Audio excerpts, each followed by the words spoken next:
ಅವಕಾಶವಿದ್ದರೆ ಮೂರನೆಯದು ಬಿಟ್ಟಿಕೊಳ್ಳುತ್ತದೆ. ಹೌದೇ ಹೌದು ಅಲ್ವೇ? ಈ ಲೋಕದಲ್ಲಿ ಒಬ್ಬ ಸುಂದರವಾದಂತಹ ತರುಣ ಇದ್ದರೆ ಅವನನ್ನು ಹೋಲಿಸುವುದು ಯಾರಿಗೆ ಹೇಳು? ಅವ ಕಾಣಲಿಕ್ಕೆ ಹನುಮಂತನ ಹಾಗೆ ಇದ್ದರು ಅವನ ತಂದೆ ತಾಯಿ ಹೇಳುವುದು ಹೇಗೆ ಹೇಗೆ? ನನ್ನ ಮಗ ಮನ್ಮಥನ ಹಾಗೆ. ಹೌದಪ್ಪ. ಹಾಗೆ ಒಬ್ಬಳು ಸುಂದರವಾದ ತರುಣಿ ಇದ್ದರೆ ಅವಳನ್ನು ಹೋಲಿಸುವುದು ಯಾರಿಗೆ ಯಾರಿಗೆ ಹೇಳಿ ಸ್ವಾಮಿ? ನೋಡು, ಅವಳ ಕಣ್ಣು ಒಂದು ಪಶ್ಚಿಮಕ್ಕೆ ಒಂದು ಪೂರ್ವಕ್ಕೆ ಇದ್ದರು ಹೇಳುವುದು ನನ್ನ ಮಗಳು ರತಿಯ ಹಾಗೆ. ಆದರ್ಶ ದಂಪತಿಗಳಲ್ಲೇ ನಾವು.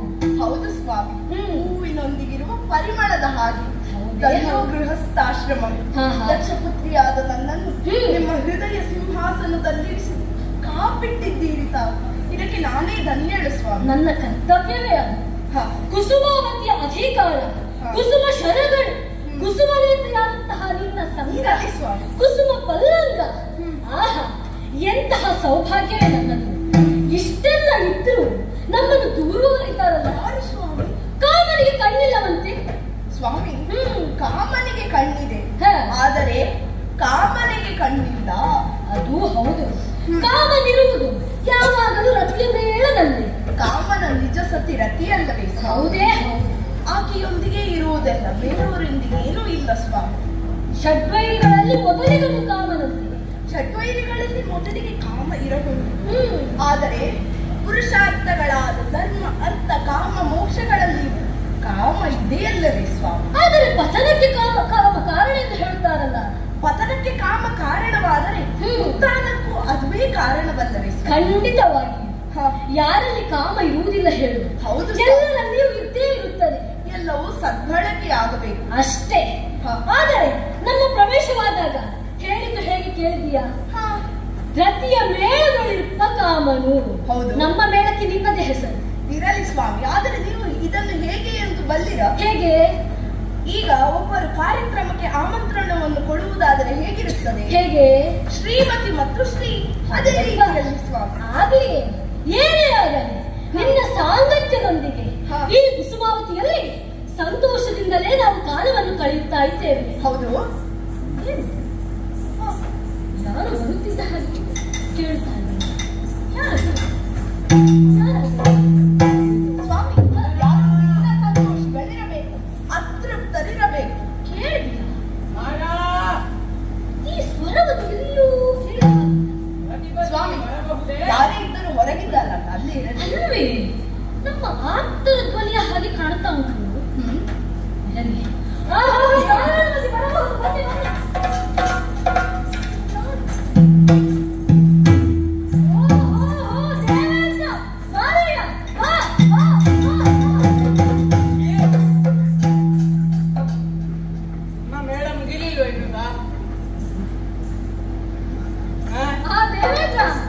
ನೀನೇನು ಬೇಸರಿಸಬೇಡ. ಈ ಮನ್ಮಥನ ಆಲಿಂಗನ ಮೇಲಿದ್ದರು ಕೇವಲ ರತಿಗೆ ಮಾತ್ರ ಮೀಸಲು. ನಿನ್ನನ್ನು ನಿಂತುಕೊಂಡು ಮಾತನಾಡಿಸುವ. ಹೀಗೆ ಬಾ, ಹೀಗೆ ಬಾ.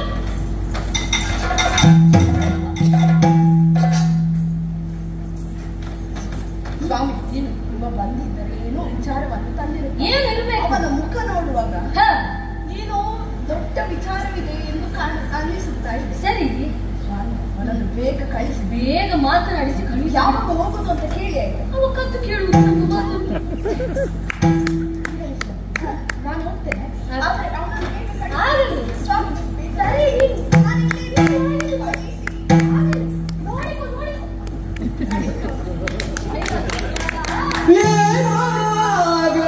ಏನಾಗಬೇಕು ತನ್ನಿಂದ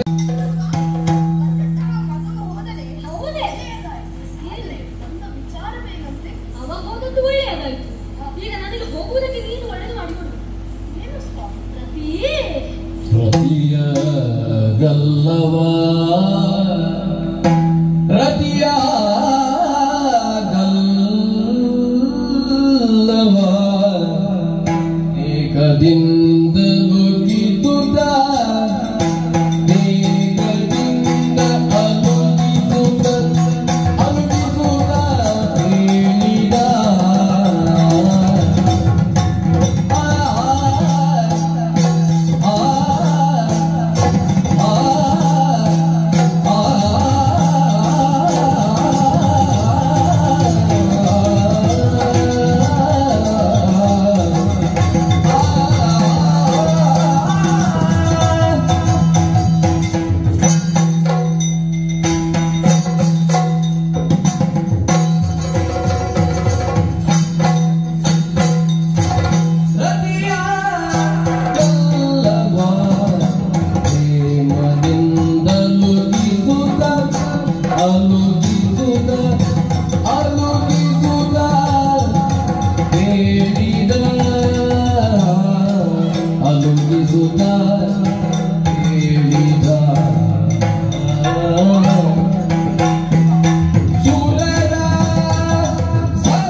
ಅತಿ ಎಷ್ಟು ಚಂದ ನೀನು, ಎಷ್ಟು ಅಂದ ನೀನು, ಗೊಂಬೆಯ ಹಾಗೆ ನೀನು. ಯಾಕೋ ಸ್ವಲ್ಪ ಅತಿ ಆಯ್ತಾ?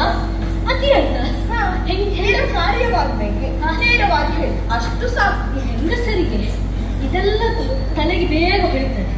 ತಿಳಿಯುವಂತಹ ಕುತೂಹಲ ನೋಡಿ. ಹೌದು, ಏನಿಲ್ವೇ, ದುಷ್ಟನಾದಂತಹ ತಾರಕಾಸುರನೆಂಬವನು ವರಬಲಾನ್ವಿತನಾಗಿ ದೇವಲೋಕಕ್ಕೆ ದಾಳಿಯನ್ನು ಮಾಡಿದ, ದೇವತೆಗಳನ್ನು ದೆಸೆಗಿಳಿಸಿದ. ಅದು ಯಾವಾಗ್ಲೂ ಇದ್ದದ್ದೇ ಅಲ್ಲ? ಯಾವಾಗ್ಲೂ ಇದ್ದದ್ದೇ. ಹೌದು, ಈ ಸಲ ಪ್ರಸಂಗ ಬೇರೆ. ಹೌದಪ್ಪ, ಆ ತಾರಕಾಸುರನಿಗಿರುವಂತಹ ವರಬಲ ಹೇಗೆ? ಹರಗಿರಿಜೆಯರಿಗೆ ಹುಟ್ಟುವಂತಹ ಮಗನಿಂದ ಅವನಿಗೆ ಮರಣ ಎನ್ನುವ ಹಾಗೆ. ಆದರೆ ಏನು ಮಾಡೋಣ? ಪರಮೇಶ್ವರನು ದಾಕ್ಷಾಯಿಣಿ ಪ್ರಸಂಗದಿಂದ ಬೇಸತ್ತಂತಹ ಆತ ತಪಸ್ಸಿನಲ್ಲಿ ನಿರತನಾಗಿದ್ದಾನೆ. ಆತನ ತಪಸ್ಸನ್ನು ಕೆಡಿಸಿ ಆ ಹರಗಿರಿಜಿಯನ್ನು ಒಂದಾಗುವಂತೆ ಮಾಡಬೇಕಾದದ್ದು ಈಗ ನನ್ನ ಜವಾಬ್ದಾರಿ. ಹೌದೇ, ನನ್ನಲ್ಲಿರುವಂತಹ ಶರಗಳನ್ನು ಪ್ರಯೋಗಿಸಿ ಆ ಸಿದ್ಧಗಣದ ತಪಸ್ಸನ್ನು ಕೆಡಿಸುವುದಕ್ಕಾಗಿ ನಾನೇ ಹೊರಟು ನಿಂತಿದ್ದೇನೆ. ಸ್ವಾಮಿ, ಸಿದ್ಧಗಣದ ತಪ ಬಂದವೇ? ಹೌದೇ, ಅಹಿ ವಿಭೂಷಣನೊಡನೆ ಯುದ್ಧವೇ? ಹರಣವಲ್ಲಭ ಹರಣವಲ್ಲಭಗೆ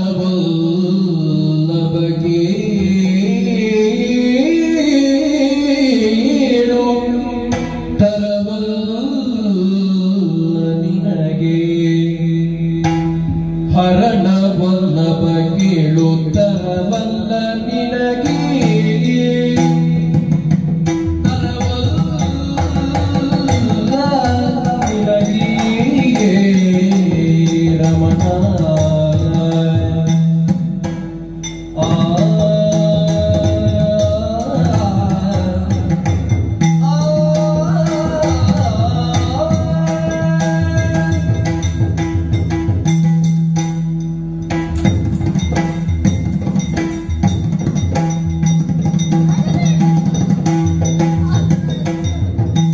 ಹರಣವಲ್ಲಭ ಕೇಳು ತರವಲ್ಲ ನಿನಗೆ,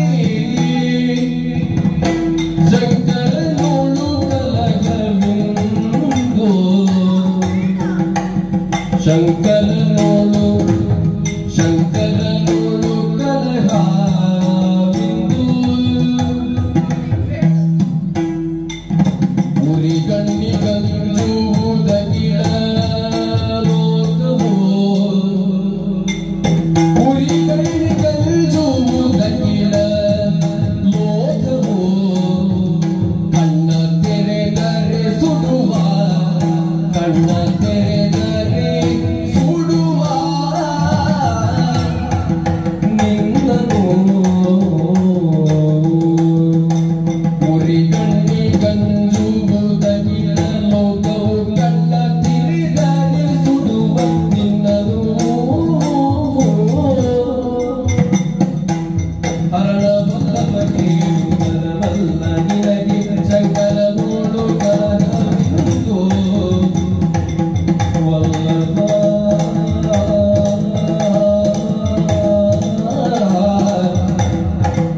ವಲ್ಲಭ.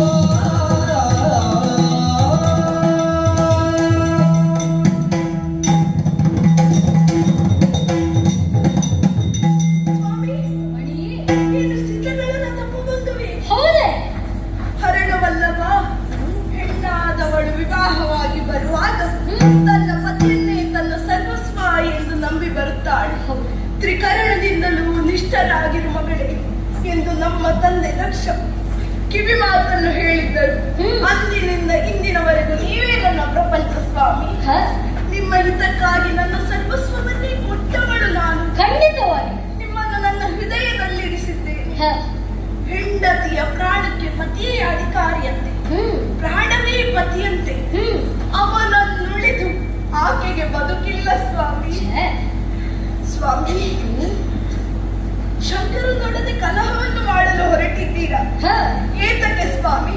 ಪ್ರಪಂಚದ ಲಯಾಧಿಪತಿಯ ಲಯವನ್ನು ಸರಿ ಮಾಡಲು ಹೊರಟು ನಿಂತಹ ನೀವು, ನನ್ನ ಪ್ರಪಂಚವೇ ನೀವೇ ಲಯವಾಗಲು ಹೊರಟಿದ್ದೀರಲ್ಲ ಸ್ವಾಮಿ. ಇದು ನ್ಯಾಯವೇ?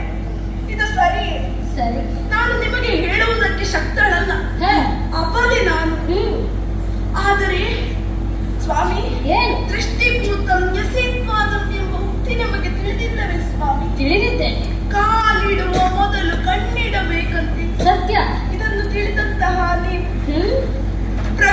ಪುರುಷರನ್ನು ಮುದ್ದು ಮಾಡಲು ಹೊರಟು ನಿಂತಹ ನೀವು ಏಕೆ ಚಿಂತಿಸುತ್ತಿಲ್ಲ ಸ್ವಾಮಿ? ನನಗೆ ನನ್ನ ಪುರುಷ ಬೇಡವೇ ಸ್ವಾಮಿ, ಬೇಡವೇ. ಒಬ್ಬರವೇ ಅದು ಯಾರೊಡನೆ? ಸೀತಾಗಳನ್ನೊಡನೆ, ಅಹಿ ವಿಭೂಷಣದೊಡನೆ. ಆತನು ತನ್ನ ಕೊರಳಿನ ಒಳಗೂ ಹೊರಗೂ ಹಾರಾಹಲವನ್ನು ತುಂಬಿಕೊಂಡಿದ್ದಾನೆ. ಸತ್ಯ ಸ್ವಾಮಿ, ಆತನು ಶಾಂತನಾಗಿದ್ದಾನೆ, ಕಾಣುವಿದ್ದಾನೆ, ತಪಸ್ಸಿನಲ್ಲಿದ್ದಾನೆ, ಆದರೆ ಮುಕ್ಕಣ್ಣನಿದ್ದಾನೆ ಸ್ವಾಮಿ.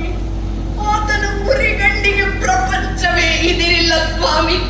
ಹೀಗಿರುವಾಗ ನಿಮ್ಮ ಪರಾರ್ಥವೆಂಬ ಸ್ವಾರ್ಥ ಅದು ಸರಿಯೇ, ಆದರೆ ತಪಸ್ಸಿನಿಂದ ಇದ್ದಂತಹ ಶಿವನು ಒಂದು ವೇಳೆ ತನ್ನ ಕಿಚ್ಚುಗಣ್ಣನ್ನು ತೆರೆದ ಎಂದಾದರೆ ಸ್ವಾಮಿ ಸ್ವಾಮಿ ಸ್ವಾಮಿ ಆತನು ನಿಮ್ಮನ್ನು ಸುಟ್ಟು ಬಿಡುತ್ತಾನೆ.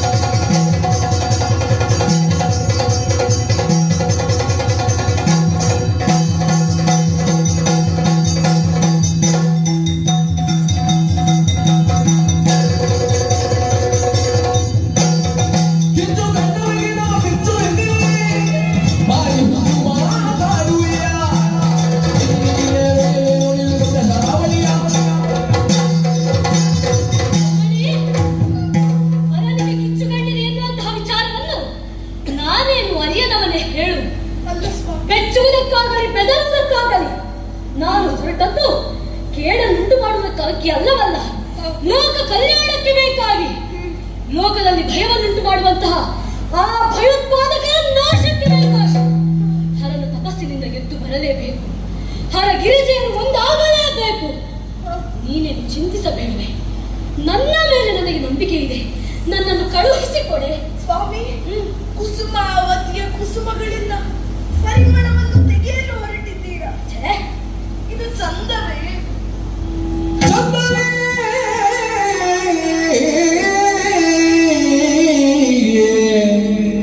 ಚಂದವೇ ರಮಣ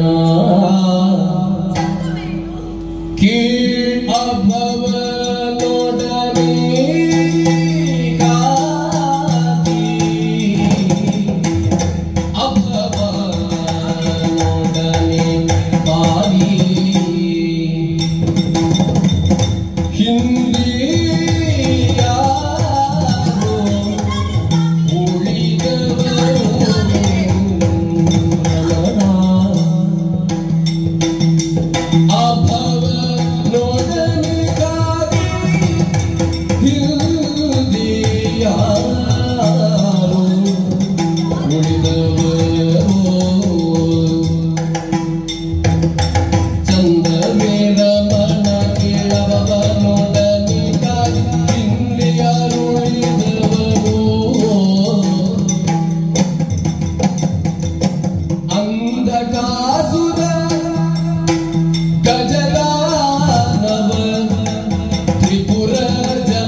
ಶೃಂಗಾರದಲ್ಲಿ ನಾನು ಸ್ಥಾಯಿ ಭಾವ, ತಾವು ಸಂಚಾರಿ ಭಾವ. ಕುಸುಮಾವತಿಯ ಕುಸುಮಗಳಿಂದ ಪರಿಮಳವನ್ನು ತೆಗೆಯಲು ಹೊರಟಿದ್ದೀರಾ? ಇದು ಚಂದವೇ? ಯಾಕೆ ಸ್ವಾಮಿ, ಕಡೆಯ ದಿಕ್ಕಿನ ಒಡೆಯನಾದಂತಹ ಆ ಶಂಭುವಿನನ್ನು ಕೆಣಕಿ ಯಾರು ಉಳಿದಿದ್ದಾರೆ ಸ್ವಾಮಿ? ಯಾರು ಅಳಿದಿದ್ದಾರೆ ಹೇಳು ಸ್ವಾಮಿ. ಈಶಾವಾಸ್ಯಮಿದಂ ಸರ್ವಂ. ಈಶನು ಎಲ್ಲದರಲ್ಲಿಯೂ ವ್ಯಾಪಿಸಿದ್ದಾನೆ ಸ್ವಾಮಿ. ಜಗನ್ನಿಯಾಮಕನೇ ಆತನು. ಶಿವನಿಲ್ಲದಿದ್ದರೆ ಎಲ್ಲವೂ ಶ್ರವ ಸ್ವಾಮಿ. ಹೀಗಿರುವಾಗ ನೀವು ಅಂಧಕಾಸುರನ ಬಗ್ಗೆ ಮರೆತಿರಾ ಸ್ವಾಮಿ? ಆತನು ಶಂಕರನ ಕಿಂಕರನಲ್ಲವೇ ಇರಬಹುದು. ಏನಾದ ಸ್ವಾಮಿ? ಏನಾದ? ಹೆಚ್ಚೆಗೆ ಗಜದಾನವ ಅಸಾಮಾನ್ಯ ಶೂರ ಸ್ವಾಮಿ. ಅಸಾಮಾನ್ಯ ಶೂರನ ಏನಾದರೂ ಅಷ್ಟೇ ಯಾಕೆ ತ್ರಿಪುರರನ್ನು ಒಂದೇ ಬಾಣದಲ್ಲಿ ಪುರ ಸಮೇತವಾಗಿ ಚುಟ್ಟು ಬಿಟ್ಟನು. ಹೆಚ್ಚಾಕೆ ಸ್ವಾಮಿ ಶಂಕರನ ಕಿಚ್ಚುಗಣ್ಣಿನಿಂದ ಹುಟ್ಟಿದಂತಹ ಆ ಜಲಂಧರ ಏನಾದ ಮಗನೆಂಬ ಮಮಕಾರವನ್ನು ತೋರದೆ ಅಪವನು ಆತನನ್ನು ಸಂಹರಿಸಿದನಲ್ಲ ಸ್ವಾಮಿ. ಸ್ವಾಮಿ ತಾವು ತಿಳಿಯದೆ ಬರುವಂತದ್ದು. ಓ ಮೀನಕೇತನ, ತಾವು ತಿಳಿದು ತಿಳಿದು ಸಾವನ್ನೇ ಅಪ್ಪುವುದಕ್ಕೆ ಹೊರಟಿದ್ದೀರಾ. ಇನ್ನು ಸರಿಯೇ ಸ್ವಾಮಿ. ಬೇಡ ಸ್ವಾಮಿ. ರಮಣಿ ಬಿಡು ಬಿಡು ಬಿಡು.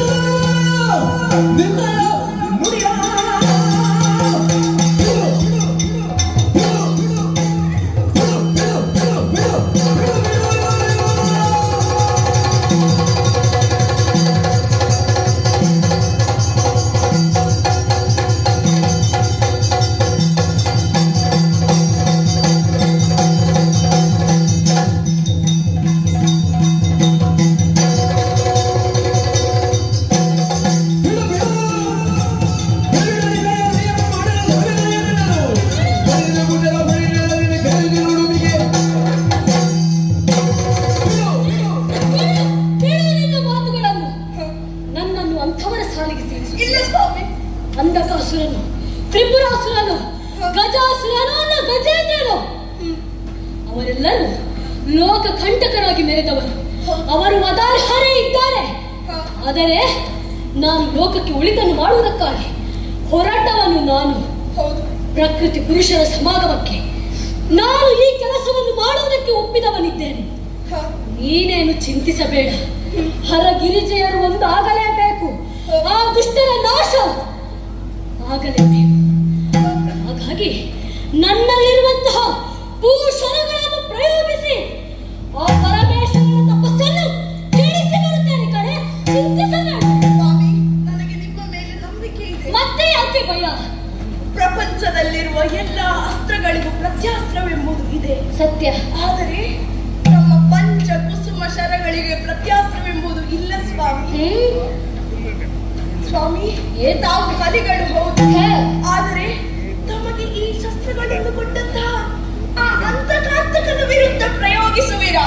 ಅವನ್ ಯಾರೆಂದು ತಾವು ಬಲ್ಲಿರಾ? ಅವರು ಯಾರು ಸ್ವಾಮಿ? ಅಂತರಿಕ್ಷ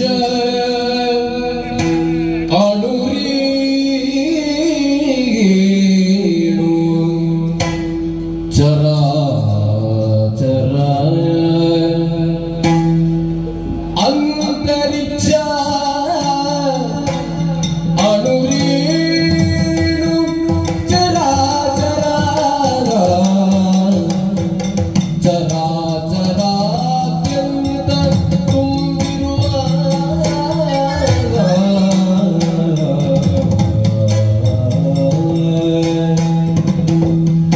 ಅಂತಕಾಂತಕ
ದೃಢಮಪ್ಪಿದ ಚಲತಿ.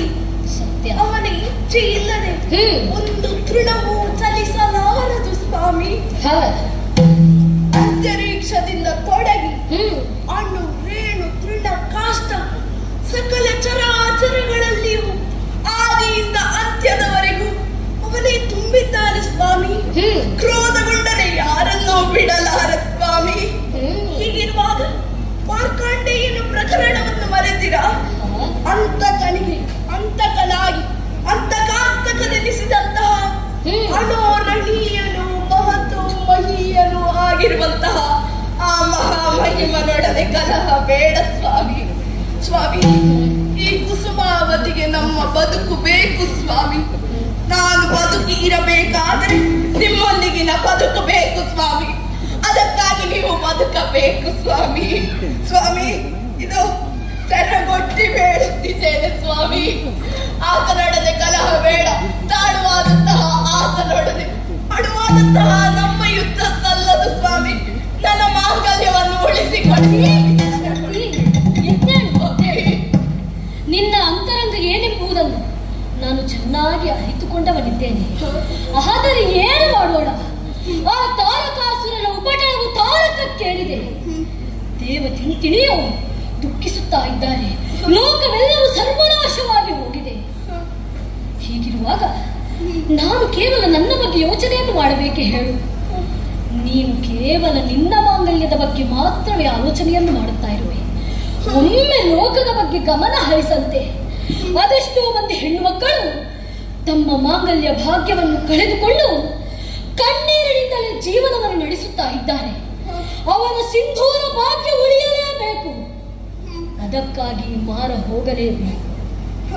ಹೆಚ್ಚಾಗಿ ಇದು ನಾನಾಗಿ ಹೊರಟದ್ದಲ್ಲ, ನನ್ನ ತಂದೆಯವರ ಆಜ್ಞೆ. ತಂದೆಯ ಮಾತನ್ನು ಮೀರಿ ನಡೆಯುವುದು ಮಗನಾದ ನನಗೆ ಭೂಷಣವೇ ಹೇಳು. ಒಂದು ವೇಳೆ ನಿನ್ನ ಕಣ್ಣೀರನ್ನು ಕಂಡು ನಾನು ಸುಮ್ಮನೆ ಉಳಿದೆ ಎಂದಾದರೆ ಮುಂದೆ ಲೋಕದ ಜನರು ಆಡಿಕೊಳ್ಳುವುದಿಲ್ಲವೇ ಹೇಳು? ಲೋಕ ಕಾರ್ಯವನ್ನು ಮಾಡುವುದಕ್ಕಾಗಿ ವಿಫಲನಾದಂತಹ ಮನ್ಮಥ ತನ್ನ ಹೆಂಡತಿಯ ಸೆರೆಯಲ್ಲಿ ಮರೆಯಾದ. ಆ ಅಪವಾದ ನನಗೆ ಖಂಡಿತವಾಗಿಯೂ ಬೇಡ. ನೀನೇನು ಚಿಂತಿಸಬೇಡ.